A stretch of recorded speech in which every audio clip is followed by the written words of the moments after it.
આ છે કેપટાઉનની કેસ્ટલ of good hope, જે દક્ષિણ આફ્રિકાની સૌથી જૂની ઇમારત છે. તેનું નિર્માણ ડચ ઈસ્ટ ઇન્ડિયા કંપની દ્વારા કરવામાં આવ્યું હતું. આ કિલ્લો 5 ખૂણાવાળી અનોખી ડિઝાઇન ધરાવે છે. પહેલાં અહીં સૈનિકો રહેતા હતા અને વેપાર તેમજ શહેરની સુરક્ષા માટે આ કિલ્લો ખૂબ જ મહત્વનો હતો.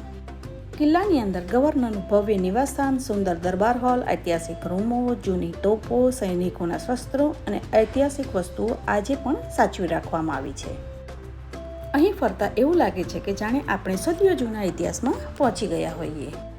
આ સિવાય અહીં આવેલું કેમિસા મ્યુઝિયમ કેપટાઉનના મૂળ રહેવાસીઓ, ગુલામીના ઇતિહાસ અને તેમની સંસ્કૃતિ વિશે ખૂબ જ રસપ્રદ માહિતી આપે છે.